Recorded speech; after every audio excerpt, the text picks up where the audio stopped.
नमस्कार, स्वागत है आपका। मैं हूं आपके साथ सपना दीपक मुद्देशिया। बुलेटिन का आगाज करेंगे।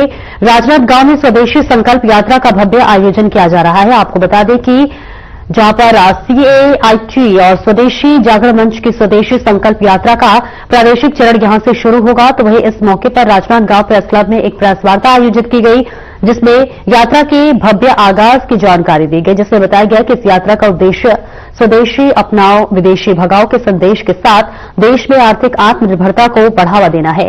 तो वहीं इस कार्यक्रम में माननीय डॉक्टर रमन सिंह मुख्य अतिथि के रूप में शिरकत करेंगे, जिनकी उपस्थिति इस यात्रा को और भी महत्व प्रदान करेगी। आपको बता दें कि ये यात्रा न केवल एक कार्यक्रम है, बल्कि राष्ट्रीय स्तर पर स्वदेशी उत्पादों को बढ़ावा देने का एक अहम कदम भी है।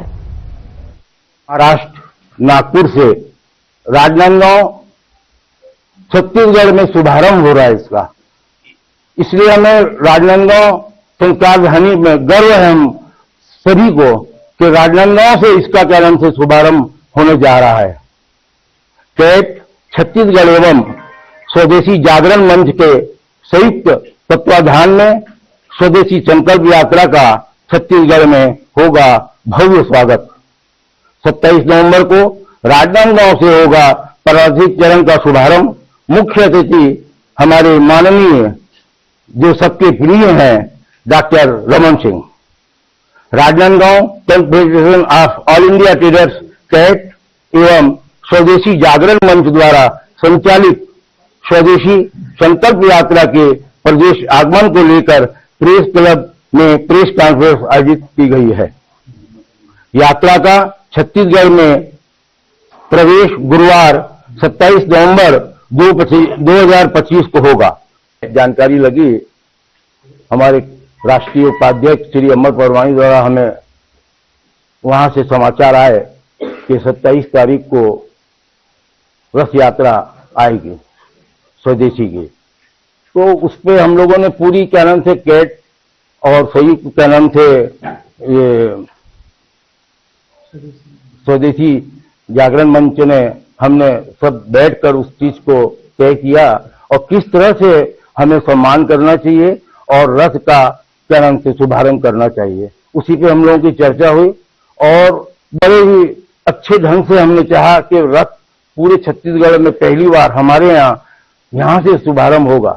तो ये शुभारंभ होगा डॉक्टर साहब द्वारा तुम्हारा झंडा दिखाकर वहां से शुभारंभ किया जाएगा।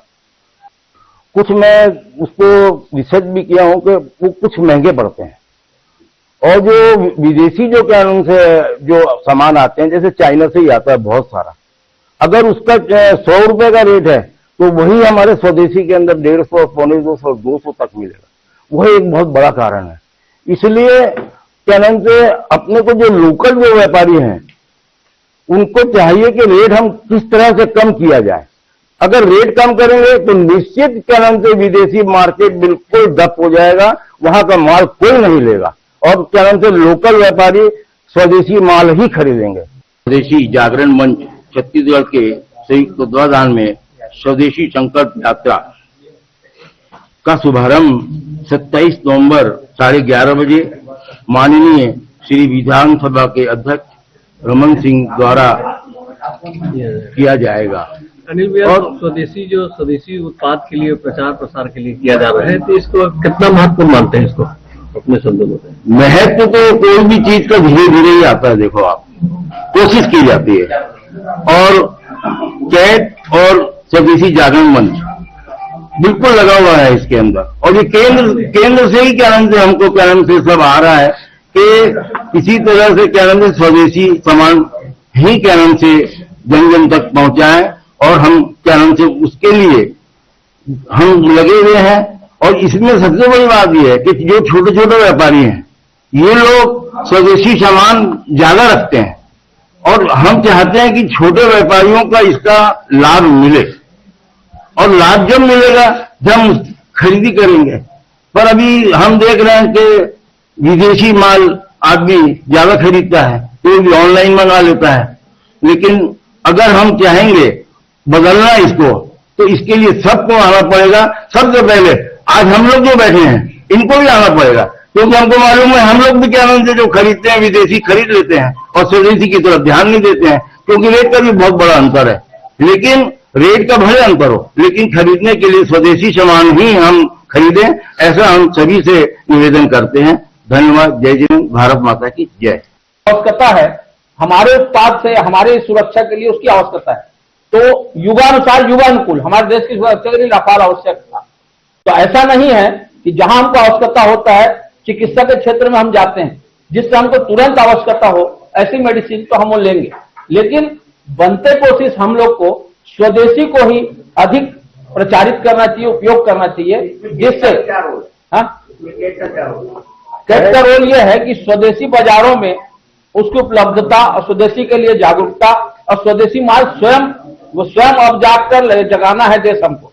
तो वो स्वयं स्वदेशी दुकानें कई जगह स्टॉल लगा रहे हैं और कई स्टॉलों में एक तरफ काउंटर भी बने हैं ये स्वदेशी वस्तुओं का दुकान। छत्तीसगढ़ के अंदर में जो ये यात्रा की शुरुआत राजनांदगांव से होने वाली है।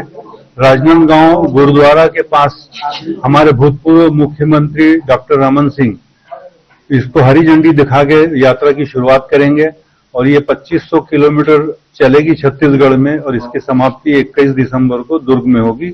अभी ये आएगी गाड़ी महाराष्ट्र से और फिर वापस यहाँ से महाराष्ट्र जाएगी। इसका उद्देश्य क्या है, क्यों किया जा रहा है? ये स्वदेशी जागरण मंच के साथ कैट मिल करके मेनली जो हमारी स्वदेशी वस्तुओं को ज्यादा सेल्स मिले, लोगों में अवेयरनेस आना चाहिए, खरीदने वालों में अवेयरनेस आना चाहिए कि मुझे स्वदेशी खरीदना है। उस हिसाब से ये एक प्रयास कर रही है, क्योंकि बोलते हैं कि जब तक आप हैमरिंग नहीं करोगे तब तक दिमाग में नहीं आता। कोको कोला पीना लोगों को जरूरी नहीं है, ऐड दिखा दिखा करके हैमरिंग कर करके पिलाता है। तो हैमरिंग करने का काम हम लोग कर रहे हैं। निकलेगी यात्रा तो थोड़ा सा हैमरिंग होगा। ये ऐसा नहीं कि एक बार निकाल देने से फर्क पड़ जाएगा, कुछ ना कुछ एक्टिविटी चलते रहेगी। आपका शुभ नाम? मोहम्मद अली हिरानी, मैं राजनांदगांव प्रभारी कैट।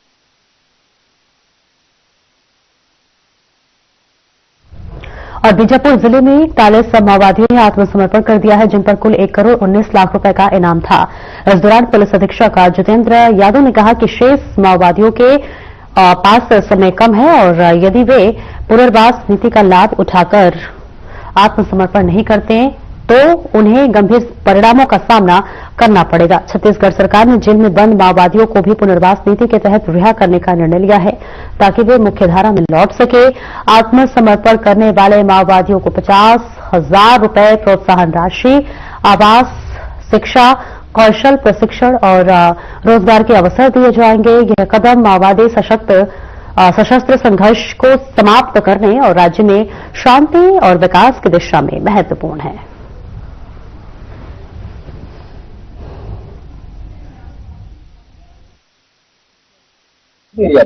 जगबंदा एरिया पीपीसी कमटी का। कौन-कौन सी घटनाओं में शामिल रहे हो आप? मैं 3 घटना में शामिल हुआ, काजल गट्टा और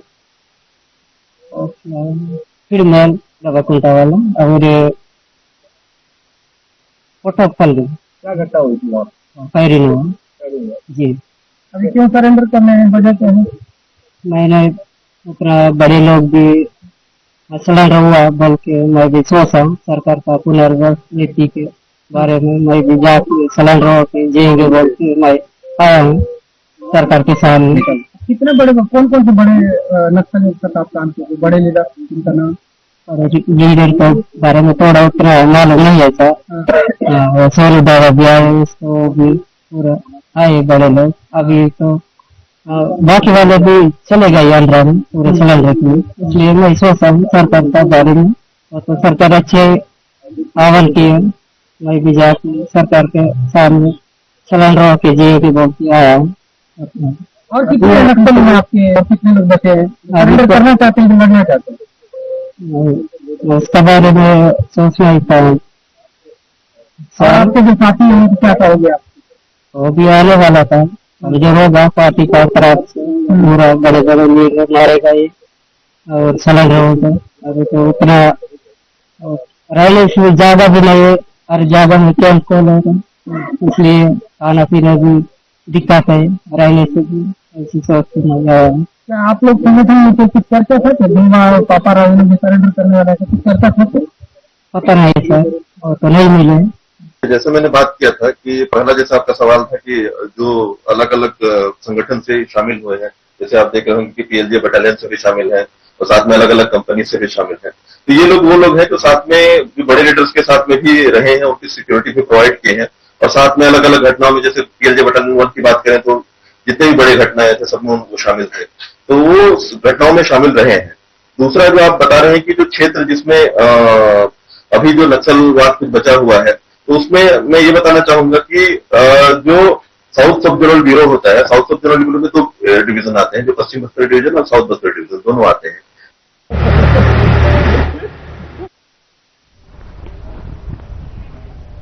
और छत्तीसगढ़ के बकावत क्षेत्र से एक प्रेरणादायक पहल सामने आई है, जहां वीर योद्धा जकरण भत्रा शासकीय महाविद्यालय के एनएसएस विभाग ने समाज के प्रति अपनी जिम्मेदारियों को एक बार फिर मजबूती से दर्शाया है। कार्यक्रम अधिकारी मौसमी विश्वास के नेतृत्व में 50 उत्साही छात्र छात्राओं ने बस्तर ब्लॉक के रेटावंड पंचायत में 7 दिवसीय विशेष शिविर का आयोजन किया। इस शिविर का मुख्य उद्देश्य रहा नशा मुक्त भारत अभियान को जमीनी स्तर पर पहुंचाना और लोगों को नशे से होने वाले नुकसान के बारे में जागरूक करना। शिविर के दौरान विद्यार्थियों ने गांव-गांव जाकर घर घर पहुंचकर न सिर्फ लोगों से संवाद किया, बल्कि उन्हें स्वस्थ और नशा मुक्त जीवन के लिए प्रेरित भी किया। टोकता टंकी, लेकिन अगर हम हमारे व्यक्तित्व में विकास हो सके और हमारे न सिर्फ व्यक्तित्व में विकास हो सके, बल्कि हमें ग्रामीण अंचलों का जो समस्या है उसके समाधान निकालने के लिए भी हम लोग राष्ट्रीय सेवा योजना के माध्यम से ऐसा हमारा प्रयास रहता है। और इसी तारतम्य में हम गवर्नमेंट के, चाहे तो वो छत्तीसगढ़ स्टेट गवर्नमेंट की बात करें, चाहे वो केंद्रीय गवर्नमेंट की बात करें, जो भी फ्लैगशिप योजनाएं होती है, जो भी समाज के लिए या समुदाय के लिए जो भी योजनाएं होती है, उस योजनाओं के बारे में गांव वालों को जागरूक करना और गांव वालों को उस योजनाओं का लाभ पहुंचाना भी एक उद्देश्य होता है। 26 नवंबर तक ये जो शिविर लगाया गया है, हमें विश्वविद्यालय से और हमारी जो राष्ट्रीय सेवा योजना की जो छत्तीसगढ़ राष्ट्रीय सेवा योजना के जो माध्यम से ये हमको थीम मिला था, नशा मुक्त भारत।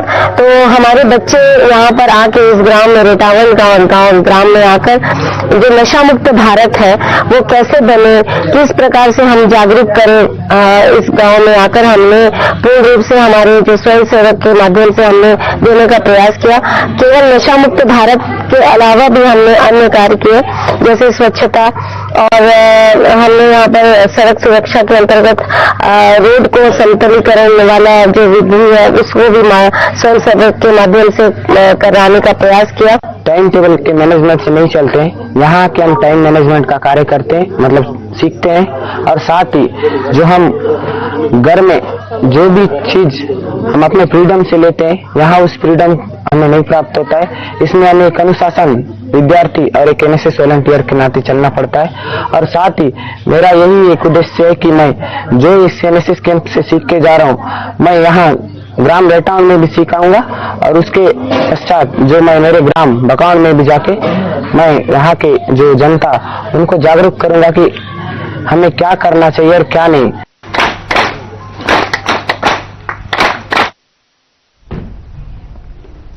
और आगे बढ़ेंगे। राजनांदगांव में पिछले 2-3 दिनों से तहसील कार्यालय के बाहर किसानों की लंबी कतारें लगी हुई हैं। वजह है कि धान खरीदी पोर्टल में किसानों का नाम दिखाई नहीं दे रहा है, जिससे टोकन नहीं कट पा रहा है और टोकन न कटने पर किसान धान बेचने के लिए केंद्रों में अपना धान बेच नहीं पा रहे हैं। और वही किसान सुबह से ही तहसील में पहुंच रहे हैं ताकि उनका नाम पोर्टल पर जुड़ सके, लेकिन धीमी प्रक्रिया और बढ़ती भीड़ से किसानों को परेशानी हो रही है। किसानों का कहना है कि धान बेचने की तारीख निकल रही है, लेकिन पोर्टल की गड़बड़ी से उनका काम अटका पड़ा है। तहसील कर्मचारी भी बढ़ती भीड़ को संभालने में परेशान दिख रहे हैं। वही अधिकारियों का कहना है कि तकनीकी समस्या जल्द ठीक कर दी जाएगी, लेकिन किसानों की नाराजगी कम नहीं हो रही है।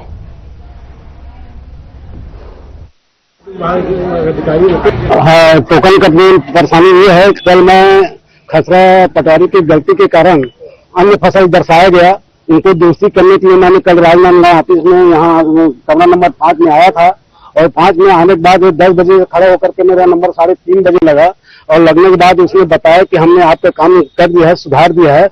लेकिन रात में रुकने के बाद आज सवेरे जब हमने टोकन कटाने के लिए ऑनलाइन में गया तो बताया कि नहीं, आपका तो सुधरा नहीं, उतने 43 क्विंटल दिखा रहा है, जबकि आपका 57। मैंने बोला मेरा तो 57 क्विंटल का है। तो फिर वहां से दौड़ते हुए मैं फिर यहाँ कार्यालय में आया हूँ, और कार्यालय में कमरा नंबर 5 में तो उसने बताया कि नहीं सर, हमने तो आपका ओके कर दिया है। तो ये फिर ओके कर दिया क्यों नहीं हुआ? तो उसने बताया कि नहीं, ये खाद्य विभाग अधिकारी वाले ओके करेंगे। तो हम लोग किसान आदमी कहाँ खाद्य अधिकारी, कहाँ तहसीलदार, कहाँ कलेक्टर के पास जाएंगे सर? यहाँ से ओके करवा के किसान को यहाँ से उनको प्रूफ दिखा के देना चाहिए, हमने सुधार कर दिया है, ये देख लीजिए, आपको कहीं जाने की जरूरत नहीं, ऐसा कहना चाहिए। जब गवर्नमेंट चाहता है कि किसान का सुविधाजनक हो, लेकिन यहाँ तो बहुत असुविधा हो रही है। यहाँ भटको वहाँ भटको, एक हफ्ते से हम लोग चक्कर काट रहे हैं, कभी सोसाइटी का चक्कर, कभी यहाँ का चक्कर, तो ऐसे में कैसा बनेगा? तो अब हम कहाँ जाएं अब एक खाद्य अधिकारी को ढूंढने के लिए? तो हमारा काम यही नहीं कि तुरंत हो जाए तो ज्यादा अच्छा है। मेरा जमीन है ग्राम कुम्हालोरी, सोसाइटी है सुरगी। मैं ये चाह रहा हूँ कि जब अगर कल इसने बोला है अभी सुधार हो गया करके, तो अब बोलता है सुधार हमने तो कर दिया, लेकिन इनका ओके खाद्य विभाग अधिकारी करेगा। तो मैं ये चाहता हूँ कि मैं जो पिछले साल धान बेचा था उनके अगेंस्ट में उतने का दिखाना चाहिए, अभी भी तो नहीं दिखा रहा है। अभी बात ये हुआ कि हमने तो सर आपका सुधार दिया कल, तो अब नहीं सुधार तो हम क्या करेंगे? वो खाद्य अधिकारी जब ओके करेगा तब सुधरेगा बोलते हैं। तो खाद्य अधिकारी क्या अपनी मर्जी से 3 दिन 4 दिन लगाए क्या, तब तक कि हम टोकन काटने के लिए परेशान होते रहे?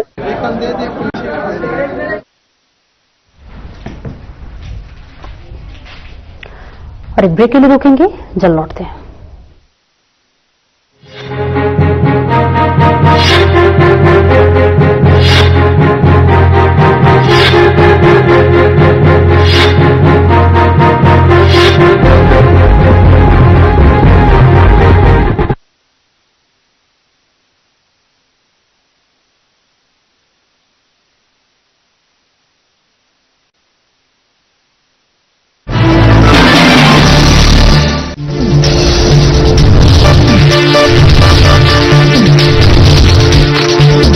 साधना इंस्टीट्यूट के छात्र हर साल नए नए जगहों पर, नए नए संस्थानों पर काम करने के लिए जाते हैं, उन्हें प्लेसमेंट मिलता है और साथ ही साथ वो संस्थानों का और साधना इंस्टीट्यूट।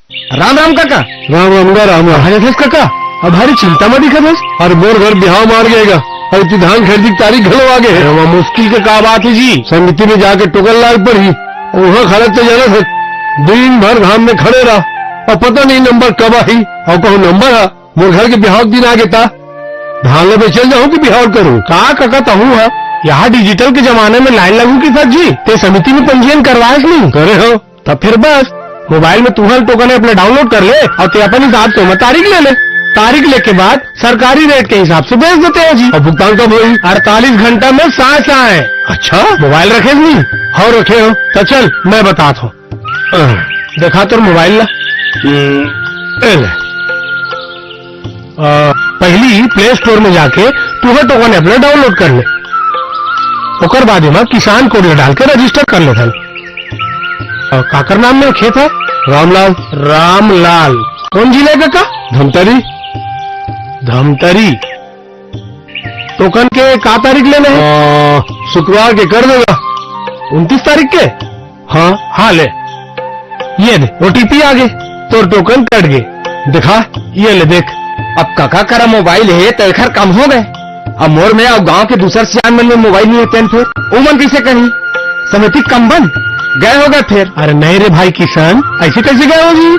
समिति में घलो टोकन बनी, लेकिन सिर्फ 30%, और वो बिहनिया शुरू हो जाई 9:30 बजे ले, और ऑनलाइन वाले मन के शुरू हो जाई बिहनिया 8 बजे ले। और जिन किसान मन मोबाइल नहीं चलावे वो मन भी समिति में जाके टोकन कटा सकत है। ये तो बढ़िया बात है, 30% मतलब ज्यादा लंबा लाइन भी नहीं लगी और काम भी हो जाये। परे करे निर्भय, आज तक वो सब चिंता मिटा देते भाई। अरे मैं नहीं मिटाया काका, ये तो हमारे मुख्यमंत्री विष्णुदेव साय जी करेगा। ये बात करेगा अब हमारे मुख्यमंत्री विष्णुदेव साय धान खरीदी ला कर दी और आसान। अब पंजीकृत किसान मोबाइल में तुहर टोकन ऐप ला डाउनलोड कराएं और ओमा फार्म भर के और पूरा जानकारी देके बिहनिया 8 बजे ले अपन टोकन निकाल सकत है।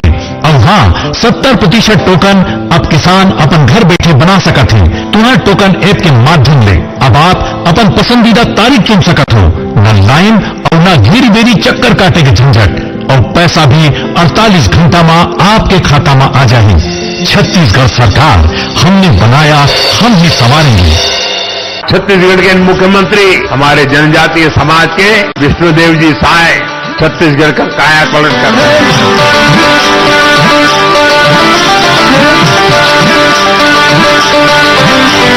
अपनेपन का है ये नाता विष्णुदेव के साथ, नीयत में लाना से हो रहा बस्तर का विकास। नीयत में लाना हम सबका है गाँव, इस बस्तर में तेरे देख सब कुछ है हासिल। जुड़ गए बस्तर के गाँव शेरों की राहें, मिलकर हम बस्तर के भयमुक्त बनाए। बिजली आ जाने से बस्तर जगमगाए, तार लग जाने से कोलाहल घनघनाए। सेवा सुरक्षा सुविधाएं शिक्षा स्वास्थ्य के साथ, नियत में लाना से हो रहा बस्तर का विकास। हरिया संस्कृति से बस्तर जगमगाए,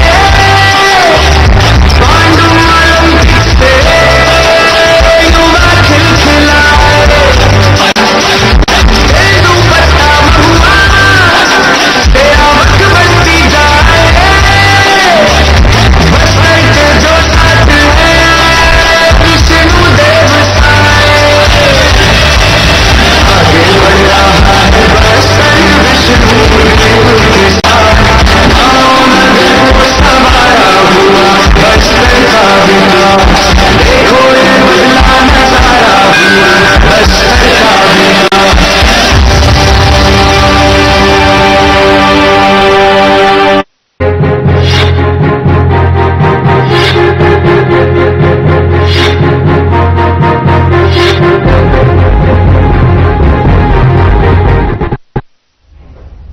ब्रेक के बाद एक बार फिर से स्वागत है आपका। खबरों में आगे बढ़ेंगे। राजनांदगांव में देर रात होने वाली मारपीट, झगड़े और चोरी की घटनाओं पर लगाम कसने के लिए अब पुलिस ने मोर्चा संभाल लिया है। आपको बता दें कि एसपी के स्पष्ट निर्देश के बाद भी शहर में रोजाना रात के वक्त कमिंग गश्त तेज कर दी गई है, और जिसके तहत पुलिस टीम अलग अलग इलाकों में घूमकर संदिग्धों से सख्त पूछताछ कर रही है। जैसा कि इतनी रात को कहां से आ रहे हो, कहां जा रहे हो, किस काम से बाहर हो, ऐसे सवालों से असामाजिक तत्वों पर रोक लगानी शुरू कर दी गई है, जिस पर शहरवासियों का कहना है कि ये कदम अपराध रोकने में कारगर साबित हो रहा है।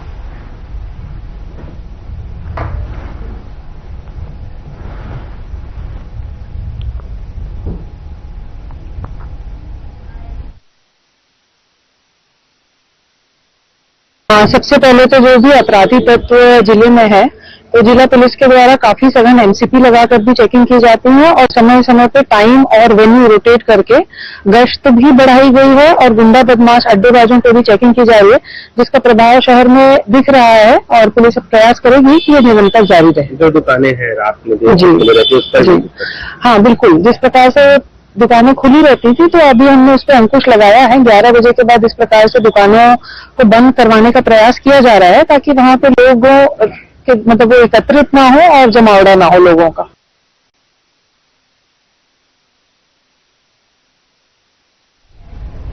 फिलहाल इस बुलेटिन में इतना ही। नमस्कार।